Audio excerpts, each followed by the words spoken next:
It was in the early stages of the eruption of the latest upheaval in the Svartsengi volcanic system when we had this tongue of the lava from the K1 crater almost touching the defenses of the Svartsengi power plant. This was the tongue of the lava I'm talking. That's the direction of the flow. It crossed the road which connects the north toward Grindavík. This is the beautiful setting of the Svartsengi, and just today we see this, and the lava has approached and overwhelmed part of the defense. That's the reason we have to use the firefighters to come and actually pour water, spray water over this lava to cool it down. When it cools down, it forms a barrier. It acts like a defense wall itself. So this operation was going on all through the last night and today. As you can see here, I'm just brightening up the image so you can see the context better.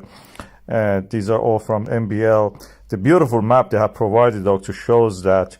And I marked, this is near the Selingofeld, to the north of the Svartsengi defense wall, that area. And this is where we had this experience of cooling down the lava in the past. I have a video about it. I'll put it here for you. This is one of my most popular videos, I think. As the world knows, Grindavík, the port town in the Iceland's Reykjanes Peninsula, is in danger because of an imminent eruption may cut through the town and reach the sea. There are potential other ways also, but that depends where the eruption happens.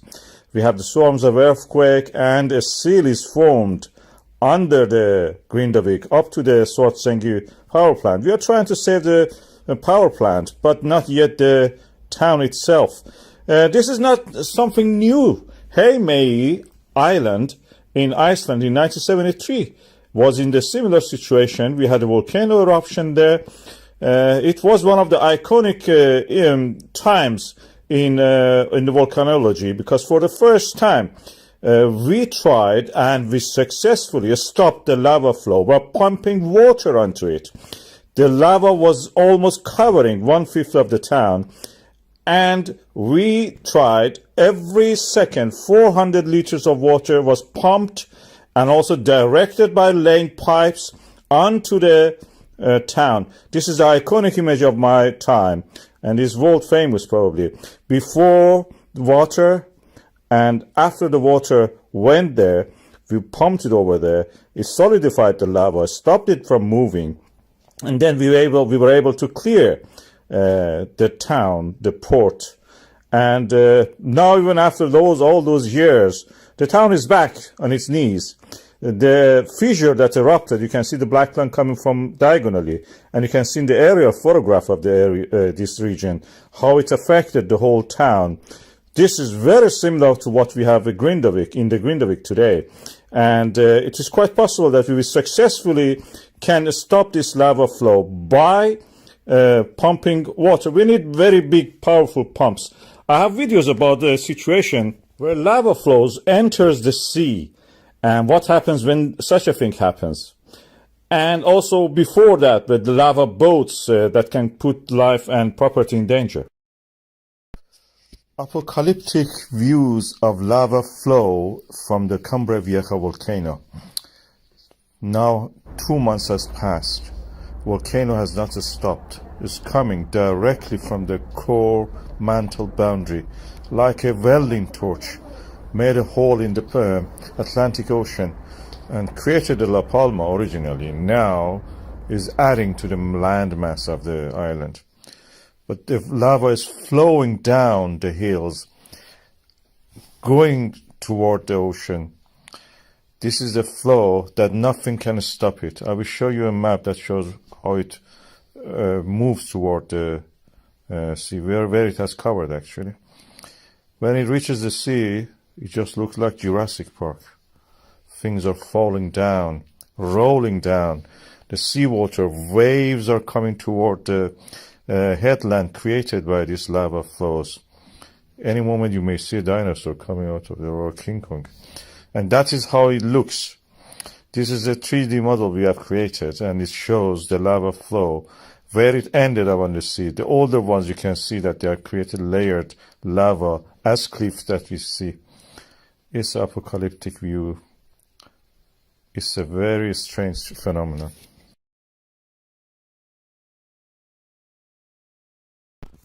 What is a lava boat? This is a phenomenon we see when we have a volcanism, and the lava which is flowing is very viscous and it can flow easy, and because on the way it faces boulders and rocks from either the native or previous eruptions of itself, even its own solidified lava, it can keep them floating on top of it.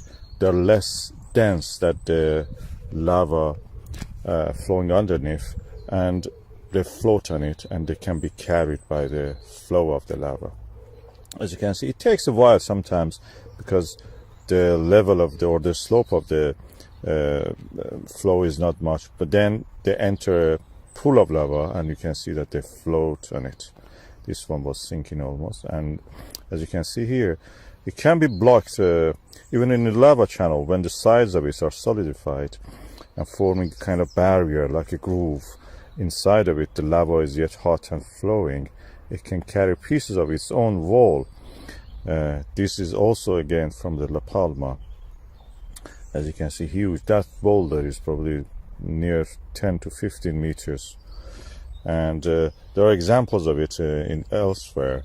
This one was really interesting in that sense. It just was seen for a long period of time from the source, almost the source, to where it was actually deposited. Eventually they will be stopped, they get stuck somewhere, they stay there, and as they are in contact with the lava, they're all the time cooling it down, solid, in contact with the hot liquid. They absorb the heat from it, and gradually just the flow gets thicker and it cannot flow as it used to. So this viscosity will increase and makes the lava to solidify. In that sense, it will form a kind of like an island, and any flow can flow around it. This is from the La Palma, as you can see, the eruption 2022, and this is flowing very rapidly and carrying the raft with it. These are rafts or lava boats carried by the flow of the lava, as you can see here. It's quite quite deep actually, probably 5-6 meters deep, and the sides are solidified as you saw. So it can be carried a long distance if it is like that, the volume is too high.